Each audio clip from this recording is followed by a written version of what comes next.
This episode is brought to you by LifeLock. Between two-factor authentication, strong passwords, and a VPN, you try to be in control of how your info is protected.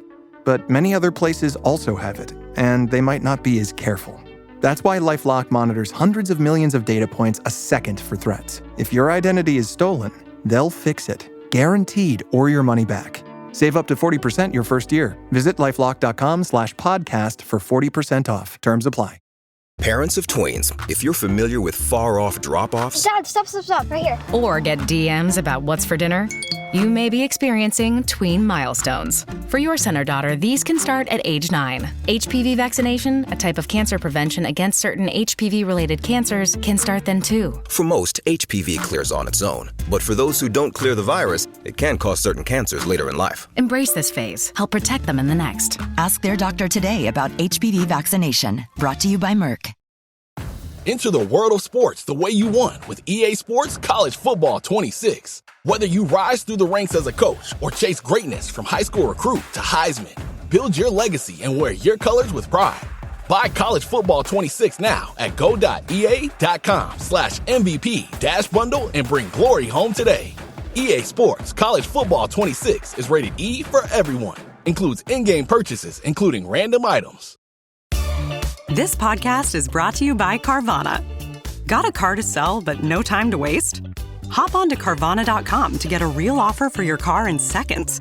All you have to do is enter your license plate, answer a few quick questions, and if you accept the offer, Carvana will pay you as soon as you hand the keys over.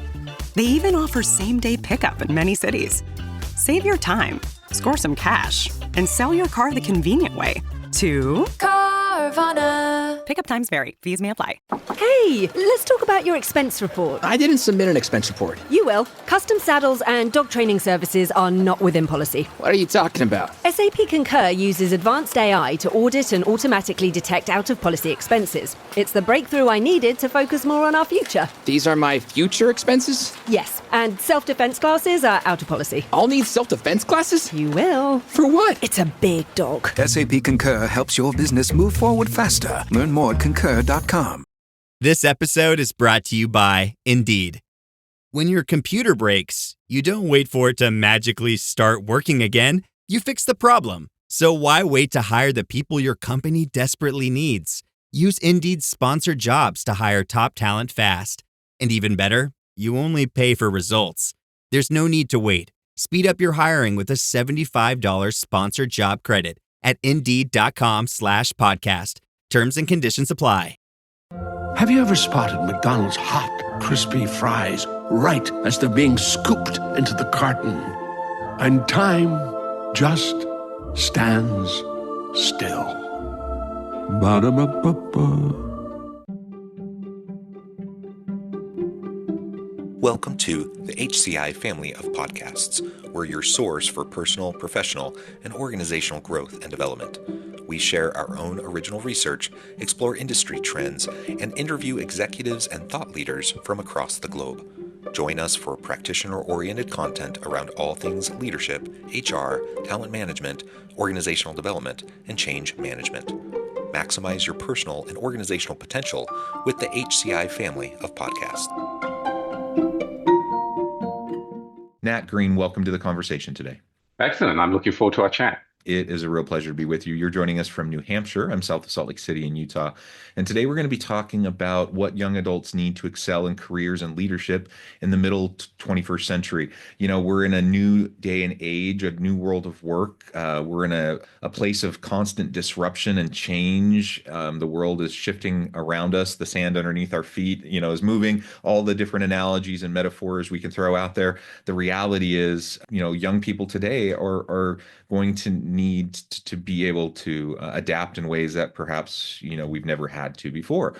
So we're going to be exploring really what this means for young adults today, what types of skill sets, competencies, and capabilities are going to be going to help them to be successful in their careers and to lead organizations of the future. And as we get started, I wanted to share Nat's bio with everybody. Nat Greene is the founder of Futures Forge, which helps gifted students develop the skills they need to excel in their careers, but are missing from traditional curricula. Nat studied undergrad at Oxford, founded and led Stroud International, a boutique management consulting firm, and has written books on problem solving and political polarization. He has 4 kids who are in the high school and college. Ryan Reynolds here from Mint Mobile. With the price of just about everything going up, we thought we'd bring our prices down. So to help us, we brought in a reverse auctioneer, which is apparently a thing. Mint Mobile Unlimited Premium Wireless. How to get 30, 30, bit to get 30, bit to get 20, 20, 20, bit to get 20, 20, bit to get 15, 15, 15, 15, just $15 a month? Sold! Give it a try at mintmobile.com/switch.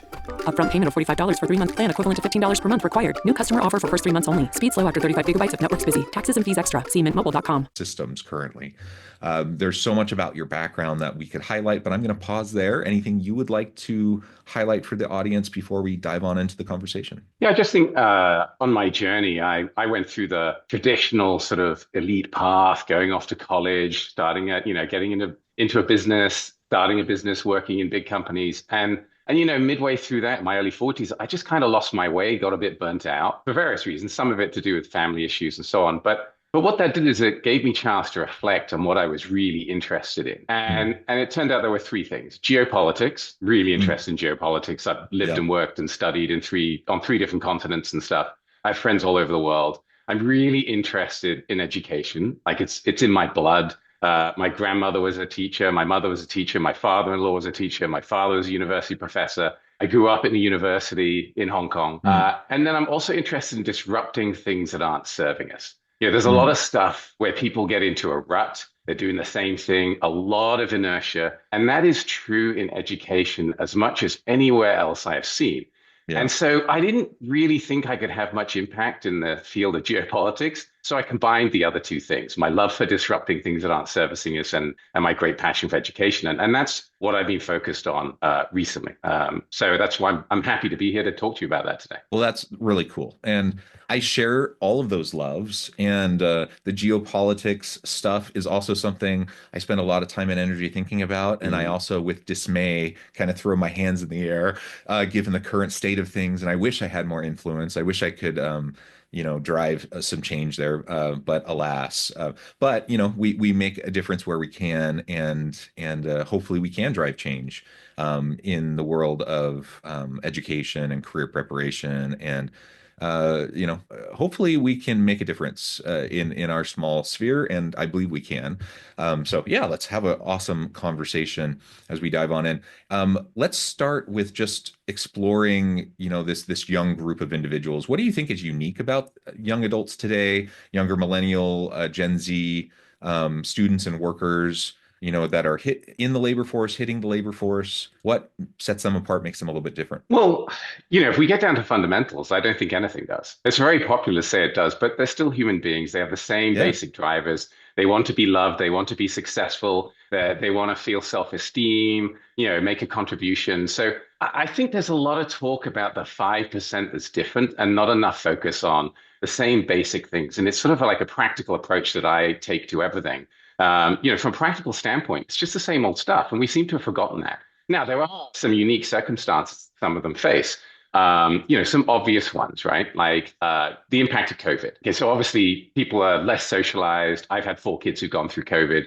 But also when they get into the workplace, there's this talk about how there's no one really there to mentor them. Well, of course not if you're working remotely. I mean, I've got 2 kids at the moment working remotely. For them to get the sort of water cooler, the side kind of input is much more difficult. So the skills that you might have developed accidentally, inadvertently, on the spur of the moment, you've got to be much more intentional about now if you want to succeed. So I think that's an important point. And then that's sort of what my focus has then been on is what does it take to perform? What is practical performance in the modern workplace? And a friend of mine, really smart guy, he said a while ago, people have lost their way so much on this skills development and everyone's distracted, all the talk about, they're all on TikTok and, it leads to a very shallow understanding that doesn't really train your mind well for critical thinking. If your kid just turns up on time, makes an effort to learn some critical skills, and is willing to go a little bit beyond sort of the bare minimum, they're going to be the top 10% of employees straight away. His Right. view, his view is it has never been easier to perform at work. Now you have to do those three basic things. So yeah, it's an exciting time. I mean, it's really easy. All you need to do is do a few basic things, and you're going to achieve. Yeah, no, I appreciate that. I have 6 children. Sounds like about the same age of your children. My kids all went through COVID too. I've seen the exact same things as you've seen. I have 2 kids in college, 2 kids in high school, 2 kids in the younger ages. And so I'm just going to echo everything you just said. And then also, I told my kids as they're going through like just their, first jobs, going up even into college, kind of their first kind of more professional types of jobs. Like, if you just want to be successful, exactly what you just said, like, just be dependable, show up, like, do what you're asked to do. That is the bare minimum. But honestly, if you do that consistently, you're going to be like in the top quartile of people, and then you can go from there. And you're smart and you're capable and you're going to learn quickly, and so that will move you up even faster, and so on and so forth, right? And so all of that is helpful to remind people. You also said something at the very beginning, which I just want to highlight, and that is we're all not that different, right? We're all pretty similar. And I think sometimes, older generations kind of look their nose down at younger generations, and they talk about how they're entitled, or they talk about how, they want to, skip the steps that the older generations had to, kind of work their way up and blah, blah, blah. And you say all these different things. The reality is every generation, went through that. Like when, baby boomers were young, I guarantee you the older generations were talking about them that way too, right? Like every young generation gets talked about that way when they're the young generation.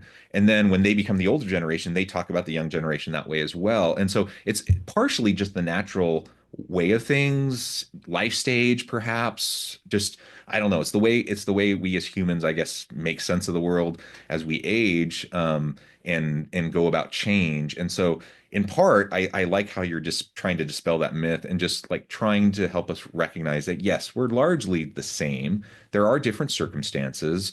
The reality is that younger people are digital natives. They grow up with technology in a way that older people haven't. That is a little bit different. That is unique.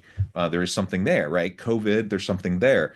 But largely we're the same, right? And so let's build off of that. Let's recognize that largely we're the same, and go from there. And if we do, then there's a lot more in common, the 95+% of exactly the same stuff that we're developing from and building from. And there's a lot of potential. The other piece then is like, what does work look like today versus what did it look like, when I started out 20 plus years ago? What did it look like when my parents started out, when their parents started out? And that is something that has shifted a lot. It's fundamentally different today than it was, for my parents' generation and even for my generation. The nature of work, the level of disruption, technological, disruption and changes, the rate and pace of change, those things are different. And so, but those changes impact everybody, right? It's not just younger people that it impacts. It impacts everyone in the labor force across all different age demographics, and everyone has to be able to adapt. It's just that younger people don't have the experience to also lean on while they're trying to adapt, right? Yeah, and so I think, look, what people are really interested in understanding is what does it take to succeed? Now, without worrying about how you personally define success, okay? Because people define it in different ways, but then from a generic sense, people have a sense what that is. And most people want the option to succeed. They want their employees to succeed, they want to succeed, and especially the parents, we want to help set our kids up on a path to success. And so if we look at how things have changed, the problem is the people leading our educational system are all in their 50s and 60s and 70s, and they have a legacy mindset. And that's partly why the system is so slow to change. So if we go back to when, I was at university and before, you had a batch learning process. Stuff went very slowly in the world. Things changed slowly. Now, we thought things were changing quickly, right? But comparison to where we're at now, they were changing very slowly. And so the path to success was go and learn knowledge for 4 years and maybe a few very subject-specific skills. Like I did engineering. I learned certain analytical techniques linked to engineering. Other people, you do social sciences. You learn specific techniques linked to that. They're very specific skills. And then you went and worked for 40 years. And the problem is people say, what's the future of work now? And the only thing I can tell you is I have no idea. And anyone who claims they do is lying or deceiving themselves. Okay. So because we don't know that, this idea that we would have a batch knowledge gaining system based on knowledge when knowledge is already dead, like the monopoly on knowledge, anything I want to learn, I can learn right now in 5 minutes. Anything I don't understand, I can find somebody online for free who will explain it to me. And I can find the best person in the world on my phone. And so the future of gaining knowledge is just-in-time knowledge, right? I'm motivated. When you're motivated to something, you learn like 5-10 times better. Your attention is way better. So you have that intrinsic self-motivation. So the key, I think, for modern learning is recognize knowledge is dead. Those legacy systems are failing, right? We're losing 50 colleges a year in the United States, and that is going to accelerate, okay? So what's going to replace it? Well, performance is based on skills, and there's a set of general skills that you need to learn that are generally applicable, that science is very clear about what they are. And also, if you survey businesses, especially businesses that want to hire the top talent, the sort of, the stuff that you strive to do, the work on the problems that are really going to impact the world, there's a very specific set of skills that they're interested in, interpersonal, psychological, and cognitive skills. And so what we're focused on is two things. One is, Futures Forge is understanding what those skills are. Okay. And I've spent the last 2 years really digging deep into that. And then what we've realized is we started to, go out and act and do something and make change ourselves, initially with our summer program that we're running for high school students. What we're learning is, what we really need to focus on is the core skills that allow you to learn the skills. Right. So what are those core skills? And so we're focused on developing self-awareness, teamwork, communications, critical thinking, and digital literacy, but from a very practical standpoint. Okay. Not from sort of the ivory towers where I grew up as a kid, watching my parents, fellow professors debate, minutia sort of thing. But from what does it really take early in your career to make an impact in the business world? And, I believe that those same skills apply more broadly, right, into other areas. And so we're focused on those things. And, we're seeing tremendous results. But it turns out that nobody seems to be interested in building these practical skills. The academic institutions aren't doing them. The high schools aren't doing them. College certainly isn't. And there's very little focused application in businesses, especially on new employees. And so what happens is you have to either plot your own path if you're a motivated, talented person, ambitious person who wants to succeed. You have to plot your own path, or you have to rely on circumstance and happenstance. And I just think waiting for luck to, shine its light on you is not a strategy, right? And you should form a strategy. And so we're entirely focused on sort of solving this problem of why don't people understand that the future is about having generalized skills that allow you to perform now today in any field, no matter how work changes, and also that allows you to, at the same time, evolve and develop the skills that you need for tomorrow. Yeah, it's all about the transferable skills. It's all about, sometimes people call them the soft skills, the transferable skills, the durable skills, whatever label you want to put on it, those critical thinking, communication, all the things you just said, right? And undergirding all of that, as you also just mentioned, it's essentially the ability to learn. Like, do you learn how to learn? Do you learn how to be a lifelong learner, to be able to be self-motivated? You know where to go to find good, credible information, how to consume that in a way that works for you, all of those things. Like, that's what we all need to be able to figure out for ourselves. We need to, if we're leading a team, we need to help figure out how to foster that environment, that learning kind of environment within our team. Those are the types of things that we need to try to figure out that, traditional, education systems aren't particularly good at fostering, right?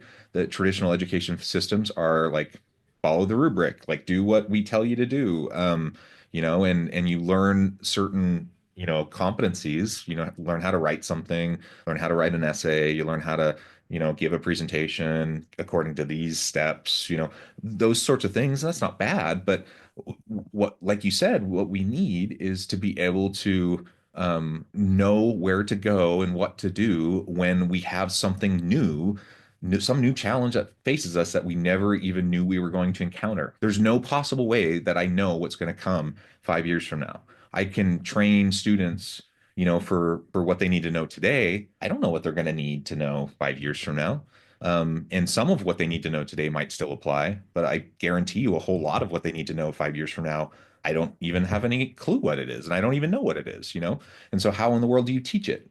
Yeah, you have the just-in-time kind of model that you described is absolutely what we need. And we all carry, in our pockets, the supercomputer that has like all the information in the world. And so what we need is technology literacy, data literacy. We need to understand how to curate knowledge and information and like what is valid, good, reliable sources and information that we can rely on, right? And that is half the battle right there, because we're in a day and an age where there's so much disinformation and misinformation, and people don't even know where to go to get good information.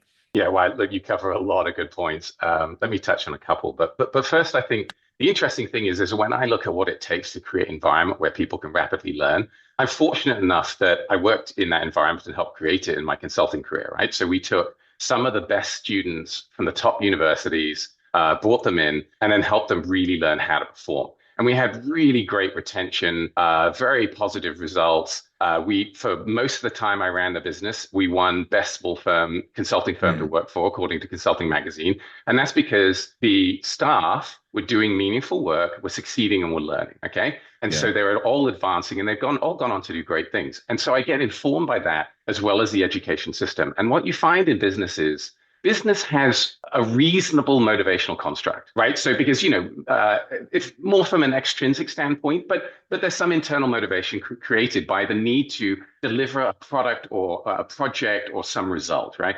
And I'm talking about high performance people working, on the tougher problems, right? Not just maintaining some system or whatever. I mean, there can be challenges there, but, at the pointy end of the stick. And so there's a lot of motivation there, but often what they don't do is add the other pieces that are needed, which is time to actually work on getting better at how to perform. And then also the basics of the fundamental skills that allow that. And then if you look at education on the converse, the problem is that there's no motivational construct except to get a degree, because then you might be successful. And so people go and learn stuff. And so I look at, one of my own children who has just graduated from a top global institution. And I watched him learning things, all kinds of technical things, and he had no idea what they applied to. Then he leaves and he gets a job. Now, he learned nothing about sales in his university career. Gets a job that involves sales. Well, he wants to be successful at that. He's reading books, listening to podcasts, talking to friends of mine who know a lot about sales. He's learning a ton. Like, why did he even go to college? I wonder at times. Now, look, I'm a big believer in education, but I just think it needs to transform. And I think of all the people I know working in the system, and I know that the transformation isn't coming from within. It's the classic innovator's dilemma. And so transformation is going to come by people incubating ideas outside and helping drive reform. And all the people, the motivation is wonderful. Like all the educators I know want to help people succeed. They care about the individuals. And the problem is that they're just in a structure that is focused on the wrong things. And when you have to motivate people by saying, well, you need to learn this and regurgitate this so that you can prove that you know the material to get some grade that then gives you some GPA for a degree, right? When of everyone who starts in a 4-year degree, the largest chunk will never finish. The next chunk will go out and get a job that doesn't require a degree. The next chunk will get a job that says they need a degree, but doesn't need any specific degree, which means everything they learned bears no resemblance to what they're about to do. And then for someone like me who did an engineering degree, very technical, very vocational, I used maybe 5% of what I covered from a knowledge standpoint. And so again, this focus on knowledge versus skills is so way off, and yet it's pervasive because of the college impact. It goes down into high school. People don't focus on helping their kids develop the skills they need.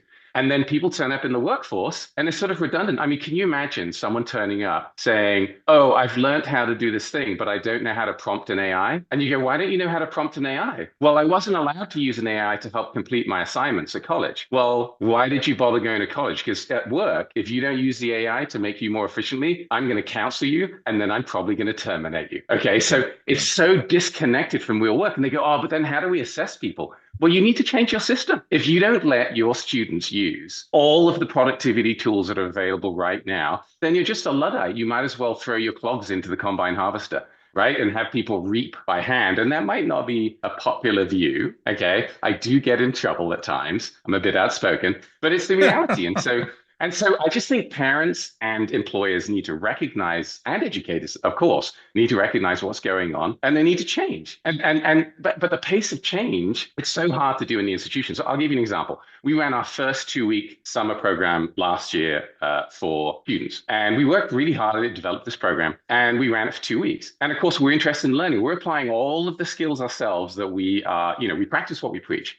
So because it was our first session, we had a 1-week break in between before we ran our second session. And we tooled a whole bunch of stuff in that time. And so the second session was just better. But, in traditional education, there's no retooling the curriculum in a three-day break over the 4th of July. And so you go, well, what are the results? Well, we also measure our results. So we're using a Net Promoter Score as a proxy at the moment because we don't have the ability yet to measure the progress on these exact skills. We will do in a few years, but we don't at the moment. So we're using a proxy, which is satisfaction, right? A Net Promoter Score. So the students in our first course gave us a 28, which is good, for first time. But in the second course, they gave us a 64. Now, perfect would be 100, and you can go from minus 100 to 100 on a Net Promoter Score. I'm sure a lot of your audience is familiar with it. But our parents, who are our customers, rated us an 85 because they're seeing their kids come back with a different perspective, motivation, and having started skills. And including some of the parents are like, you've got to come teach this to my employees. Hey, where's like the book? That's why we're working on some books to explain to them because they're like, my kids have come back knowing this stuff. I don't even know it. It's embarrassing. Like, can you help me with that? So I think the thing is what people need to do is understand that practical performance in high performing jobs requires a set of skills that are well known and that are not being focused on. And I'll give you one last point. How do we know they're not being focused on? Well, every professor I know is organized by expertise. Right? They're in the geography department. They're in the social sciences. They're in engineering. But of course, within engineering, there's several other sub-departments of expertise because, you're not just an engineer, you're a certain type of one. And as my father always said, the pursuit of academia is to know more and more about less and less until you know everything about nothing. Okay. And so hyper specialized. But if you ask them, oh, you're just teaching knowledge or very, very narrow specific skills, they go, no, we're also teaching things like critical thinking. And I go, oh, where's the evidence? Well, number one, there isn't any. If you don't measure it, unlikely it's happening. Number two, why isn't there a department for critical thinking? Why isn't there a department for teamwork? Why isn't there a department for building perseverance and resilience?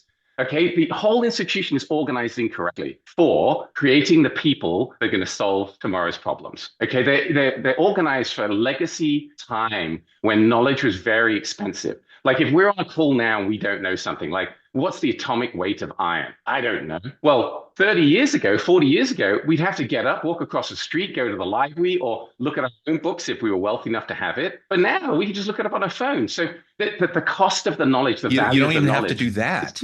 All you have to do is say, hey, Alexa, or hey, Siri. Exactly. But it's instantly available. And so, but we're still organized in that old world where knowing the knowledge was valuable. And again, it was valuable. I knew certain things early in my career that to look it up would take too long. Now it's just not needed. And so the thing is what I'd encourage people to do is recognize that the entire system is structurally broken. And therefore, and you're not going to change it in the short term. I'm going to in the long term, but in the short term, you're not. So you have to fill the gaps for your new employees, for your existing employees, and specifically for your kids' education. And that's what you have to do. And you've got to find ways to develop those skills. And at Futures Forge, that's exclusively what we're dedicated to do. Yeah, awesome. So much there. I think we could go on and on. I love what you're saying, and I agree with so much of it. Nat, this has just been a great conversation. I do note the time, and I need to let you go here in just a minute. But before we wrap things up, I wanted to give you a chance to share with the audience how they can connect with you, find out more about your work, your team, and then give us the final word for today. Yeah, so head to futuresforge.com You should be able to find us. You can search for me, Nathaniel Greene, on LinkedIn. I'm sure there'll be some links with this podcast as well that will point you in the right direction. And sign up for our newsletter, but go read about the science, look at other things. And then we have a bunch of publications and booklets that are coming out in the next few months. So if you want to know more, make sure you stay connected and tuned to that. So you can look at that. Yeah. Awesome. Well, thank you again, Nat. It's just been a pleasure. I encourage the audience to reach out, get connected, find out more about what Nat and his team can do for you. And as always, I hope everyone can stay healthy and safe, that you can find meaning and purpose at work each and every day. And I hope you all have a great week.